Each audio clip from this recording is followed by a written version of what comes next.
दोस्तों नमस्कार। भारत के कच्चे तेल आयात को लेकर एक बहुत बड़ी खबर आ रही है कि भारत ने अमेरिका से कच्चा तेल खरीदना शुरू कर दिया है, क्योंकि रूस द्वारा भारत को दी जा रही छूट खत्म कर दी गई है और वहां से आ रहे शिपमेंट में भी तेजी के साथ गिरावट आ रही है। इसी कारण भारत तेजी से अमेरिकी कच्चा तेल खरीदना शुरू कर चुका है। इतना ही नहीं, पिछले 6 महीनों में भारत द्वारा अमेरिका व रूस से खरीदे गए क्रूड ऑयल के आंकड़े भी जारी कर दिए गए हैं। ये आंकड़े देखकर आपको समझ आ जाएगा कि भारत को पहले से ही अंदाजा हो गया था और उसने इसकी रणनीति के तहत ही इस काम को बखूबी अंजाम दिया। उससे पहले बात करते हैं कि रूस ने भारत को डिस्काउंट रेट पर दिए जाने वाले कच्चे तेल पर डिस्काउंट खत्म करने के साथ ही हमसे दोगुनी कीमत के बराबर किराया भी वसूल रहा है, जबकि वह चीन को अब भी डिस्काउंट रेट पर कच्चा तेल सप्लाई कर रहा है, जबकि हमारा डिस्काउंट $24 से घटाकर मात्र $4 कर दिया है। इस बात का अंदाजा भारत को पहले ही हो गया था और उसने इसकी तैयारियां पहले ही शुरू कर दी थी, जिसके तहत रूस की इस घोषणा के 2 दिन के अंदर ही खबर आई थी कि रूस ने यह डिस्काउंट पिछले 6 महीनों से लगातार घटाना शुरू कर रखा था और अब उसका तेल वर्तमान कीमत पर दूसरे देशों के मुकाबले महंगा पड़ने लगा है,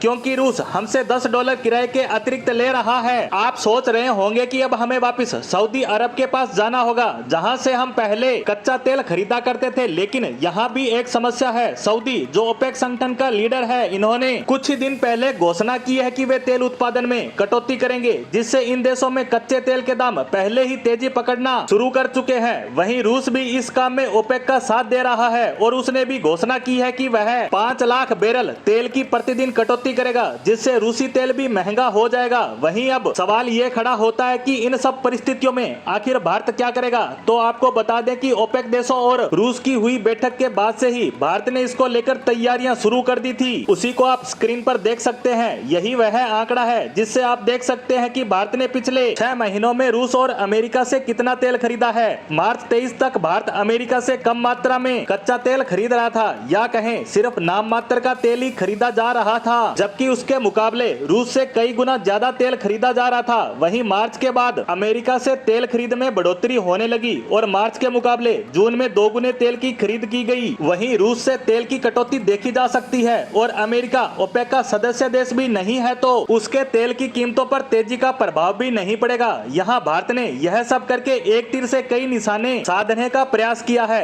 एक तो ओपेक देशों को बता दिया कि उनकी दादागिरी भारत पर नहीं चलने वाली, क्योंकि वे भारत से करीब होने के कारण एशियन प्रीमियम टैक्स लेते हैं, जिससे भारत को इन देशों से कम दूरी होने का फायदा भी नहीं मिलता। वहीं अमेरिका से तेल खरीदकर भारत ने रूस को भी सबक सिखाने का काम किया है, क्योंकि अमेरिका से उसकी दुश्मनी जग जाहिर है और भारत रूस को बताना चाहता है कि अगर आपने हमें चीन की तरह डिस्काउंट रेट पर तेल देना वापस शुरू नहीं किया तो हमारे पास आपके दुश्मन के रूप में दूसरा ऑप्शन मौजूद है। वहीं रूस से तेल खरीदने की वजह से अमेरिका और पश्चिमी देशों से हुई तकरार भी अमेरिका से तेल खरीदकर भारत सुधारने का प्रयास कर रहा है। यहाँ भारत यह दिखाने का प्रयास कर रहा है कि हमें सस्ता तेल चाहिए, चाहे वह रूस से मिले, सऊदी से मिले या अमेरिका से। हमें सिर्फ सस्ते तेल से मतलब है। जो हमें सस्ता तेल उपलब्ध करवाएगा हम उसी से खरीदेंगे। इस तरह देखे तो भारत एक साथ एक तीर से कई निशाने साध रहा है। भारत के तेल खरीद के ताजा आंकड़ों को लेकर हमारी आज की पोस्ट को यहीं समाप्त करते हैं। धन्यवाद।